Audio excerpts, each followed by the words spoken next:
ऊंची बुलंदियों की पहचान दीजिए, गांवों को नई सोच नया आवाम दीजिए। ऊंची बुलंदियों की पहचान दीजिए, गांवों को नई सोच नया आवाम दीजिए। बदल कर जो रख दे आपके क्षेत्र का तस्वीर, इस बार ऐसे नेता के हाथों में अपने पंचायत की कमान दीजिए। श्रीमती उर्मिलाबाई मार्को, श्रीमती उर्मिलाबाई मार्को। जिंदगी को और भी जिंदा बनाएंगे हम, अपने वतन से खून का रिश्ता निभाएंगे हम। जिंदगी को और भी जिंदा बनाएंगे हम, अपने वतन से खून का रिश्ता निभाएंगे हम। नहीं आएंगे किसी के झांसे में, इस बार अच्छे और सच्चे नेता को ही जिताएंगे हम। मेरे भैया भूल न जाना, मेरी बहना भूल न जाना, मुझे देकर अपना वोट है विजयी बनाना।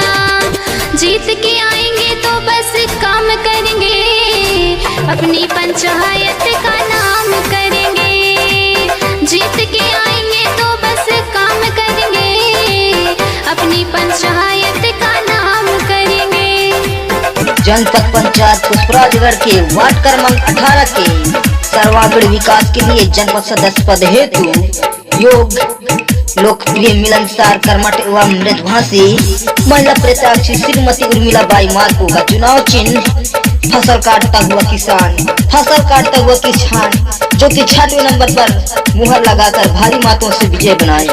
ग्राम पंचायत अमदरी व ग्राम पंचायत मंझौली व ग्राम पंचायत जरहा वार्ड क्रमांक 18 के सभी जागरूक मतदाता भाई बहन।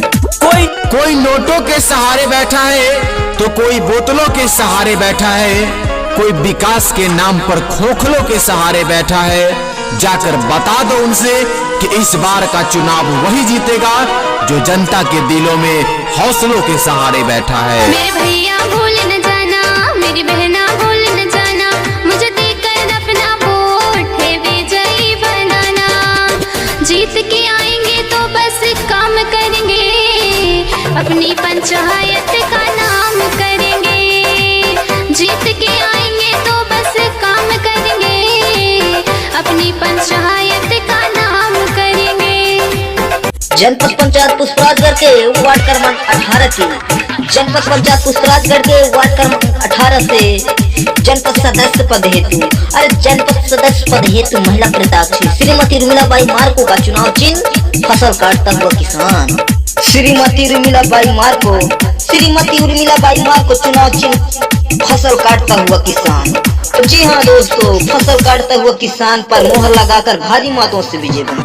हर अच्छे घर का न 2 नंबर का धंधा करता हो संतोषी जो धन ना निर्धन का हरता हो।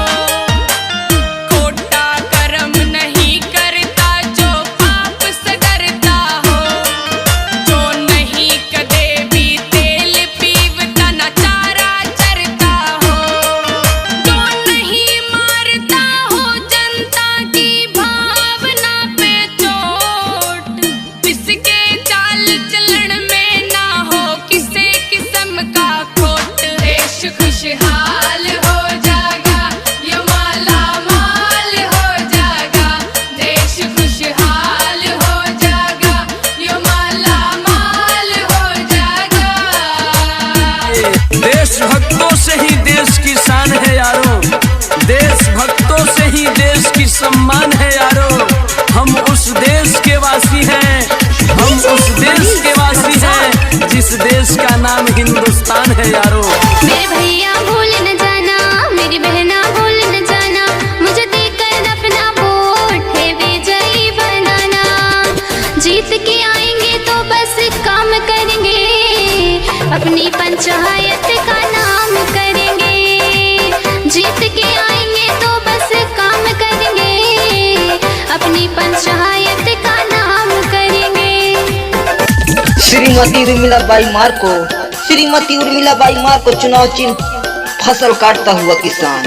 तो जी हाँ दोस्तों, फसल काटता हुआ किसान पर मोहर लगाकर भारी मतों से विजय बना। दिनांक 25 जून 2022 दिन शनिवार को वोट देना ना भूलिएगा। हाय वो माँ के गुड़िया और फिर लौट के आजाद ना हुई रे और फिर लौट के आजा तेरे